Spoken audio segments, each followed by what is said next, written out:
সামনেই কুরবানি ঈদ, আর এই ঈদে কিভাবে বাটাবাটির ঝামেলা ছাড়াই গোটা মশলা দিয়ে পারফেক্ট স্বাদে এবং কালারে গরুর মাংসের ভুনা রেসিপি তৈরি করবেন, সেই রেসিপিটা থাকছে আমার আজকের ভিডিওতে। তো প্রথমেই আমরা একটা কড়াইতে দিয়ে দিব 100 মিলি রান্নার তেল। এরপর তেলটা যখন হালকা একটু গরম হয়ে আসবে তখন এখানে হাফ চামচ গোলমরিচ আর হাফ ইঞ্চি সাইজের 3 টুকরা দারুচিনি দিয়ে দিলাম। দিয়ে দিচ্ছি ছোট এলাচ 5টি লবঙ্গ আর একটি কালো এলাচ, বড় সাইজের একটি তেজপাতা মাঝখান থেকে ছিঁড়ে নিয়েছি সেটা দিয়ে দিলাম।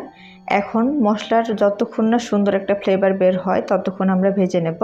তো যখন মশলার ভিতর থেকে সুন্দর একটা ফ্লেভার বের হবে তখন এখানে 100 গ্রাম পরিমাণে পেঁয়াজ কুচি দিয়ে দিলাম। তারপর যতক্ষণ না পেঁয়াজটা নরম হয়ে আসে ততক্ষণ আমরা মাঝারি আঁচে পেঁয়াজটাকে ভেজে নেব। তো যখন পেঁয়াজটা নরম হয়ে যাবে তখন আমরা এখানে দিয়ে দেব 1.5 টেবিল চামচ পরিমাণে আদা বাটা আর 1.5 টেবিল চামচ পরিমাণে রসুন বাটা। এখন চুলার আঁচটা কমিয়ে প্রায় 2 মিনিটের মতো আদা রসুনটাকে পেঁয়াজের সাথে ভেজে নিতে হবে। তো আমি 2 মিনিট আদা রসুনটাকে পেঁয়াজের সাথে ভেজে নিয়েছি। এখন এখানে অন্যান্য যে মশলাগুলো আছে সেগুলো দিয়ে দিচ্ছি। তো প্রথমে এখানে আমি দিয়ে দিচ্ছি 1 টেবিল চামচ পরিমাণে মরিচের গুঁড়া আর হাফ টেবিল চামচ পরিমাণে হলুদের গুঁড়া। এরপর এখানে দিয়ে দিচ্ছি হাফ টেবিল চামচ পরিমাণে ধনিয়া গুঁড়া আর 1 টেবিল চামচ পরিমাণে জিরার গুঁড়া। দিয়ে দিচ্ছি 1 টেবিল চামচ পরিমাণে লবণ। এখন মশলাটা খুব ভালো করে মিশিয়ে নিতে হবে, আর এই পর্যায়ে কিন্তু অবশ্যই চুলার আঁচটা মিডিয়ামের থেকে একটু কমিয়ে রাখতে হবে যাতে মশলাগুলো পুড়ে না যায়। তো এখন এখানে আমি দিয়ে দিচ্ছি একটা জয়ফলের 4 ভাগের 1 ভাগ আর একটা স্টার মশলা আর 3 থেকে 4 টুকরার মতো জয়ত্রী। এখন আবারও সব কিছু খুব ভালো করে মিশিয়ে নিচ্ছি। তো আমাদের মশলাটাকে ভালো করে কষিয়ে নিতে হবে। তো এখন আমি এখানে দিয়ে দিচ্ছি মেজারমেন্ট কাপের 1 কাপ পরিমাণে নর্মাল পানি। তারপর খুব ভালো করে মিশিয়ে নিব। মেশানো হয়ে গেলে ঢাকনা দিয়ে ঢেকে রান্না করব 3 থেকে 4 মিনিটের মতো, মানে যতক্ষণ না তেলটা উপরে উঠে আসে ততক্ষণ রান্না করলেই হবে।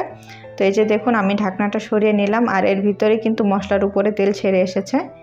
তো খুব ভালো করে মিশিয়ে নিব আর 1 থেকে 2 মিনিটের মতো মশলাটাকে এইভাবে নেড়ে নেড়ে কষিয়ে নিতে হবে। তো মশলা কষানো হয়ে গেলে এখন এখানে আমি দিয়ে দিচ্ছি 1.5 কেজি পরিমাণে গরুর মাংস, আর আমি হাড় চর্বি সহ সব কিছু মিলিয়ে এখানে 1.5 কেজি পরিমাণে নিয়েছি।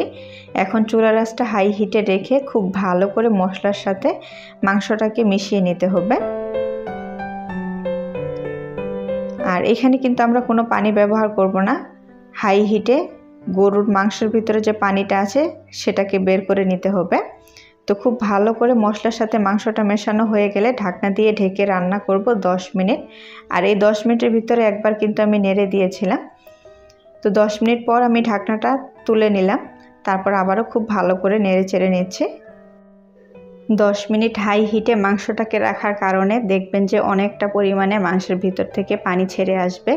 এখানে পানি দেওয়ার কোনো প্রয়োজন নেই। মাংসের ভিতর থেকে যে পানিটা বের হবে সেটা দিয়ে আমাদেরকে মাংসটা প্রায় 70%-এর মতো সিদ্ধ করে নিতে হবে। তো খুব ভালো করে নেড়ে চেড়ে দেওয়ার পর এখন 30 মিনিটের জন্য ঢাকনা দিয়ে দিচ্ছি। আর এই পর্যায়ে মিডিয়াম আঁচে অবশ্যই রান্না করতে হবে। তো 30 মিনিট পর আমি ঢাকনাটা সরিয়ে নিলাম আর এর ভিতরেই দেখুন যে আমার মাংসের উপরে তেলটা ছেড়ে আসছে। তখনই বুঝতে হবে যে আপনার মাংস কষানোটা পারফেক্ট হয়েছে। এইভাবে যদি আপনারা মাংসের ভিতর থেকে যে পানিটা বের হয় সেটা দিয়ে ভালো করে কষিয়ে নেন তাহলে দেখবেন যে অনেক সুন্দর একটা স্বাদ পাবেন। তো এখন এখানে আমি দিয়ে দিচ্ছি 500 মিলি পরিমাণে গরম পানি। তারপর দিয়ে দিচ্ছি 4টি কাঁচামরিচ, এটা ফ্লেভারের জন্য দিলাম, এটা ঝাল হবে না। তারপর খুব ভালো করে মিশিয়ে নিচ্ছে। আর অবশ্যই কিন্তু এখানে গরম পানিটা ব্যবহার করার চেষ্টা করবেন, ঠান্ডা পানি দিবেন না। তো ভালো করে মেশানো হয়ে গেলে এখন ঢাকনা দিয়ে ঢেকে রান্না করব প্রায় 30 মিনিট মিডিয়াম আঁচে। তো 30 মিনিট পর আমি ঢাকনাটা সরিয়ে নিলাম আর এর ভিতরে দেখুন যে মাংসের উপরে তেলটা ছেড়ে এসেছে। তো আমাদের রান্না কিন্তু প্রায় অলরেডি হয়ে গেছে। মাংসটা খুব ভালোভাবে সিদ্ধ হয়ে গেছে। তো এটার কালারটা দেখেই বুঝতে পারছেন যে কতটা সুন্দর কালার এসেছে। তো যেহেতু সামনে কুরবানি ঈদে আমাদের অনেকটা পরিমাণে মাংস রান্না করতে হয়, তো বাটাবাটি করাও একটা ঝামেলার। এইভাবে গোটা মশলা দিয়ে রান্না করলে দেখবেন যে পারফেক্ট একটা স্বাদও পাবেন, সেই সাথে সুন্দর একটা কালারও আসে। তো বাটাবাটি ঝামেলা ছাড়াই খুব সহজে কিন্তু এটা তৈরি করে নিতে পারেন। তো আশা করছি এবার কুরবানি ঈদে অবশ্যই এই রেসিপিটা ট্রাই করবেন। আর এই রেসিপিটা যদি ট্রাই করেন তাহলে আপনাদের কাছে খেতে কেমন লাগলো প্লিজ কমেন্টে জানাতে ভুলবেন না। তো আশা করছি আজকের ভিডিওটা আপনাদের কাছে ভালো লাগবে। তো থ্যাঙ্কস ফর ওয়াচিং।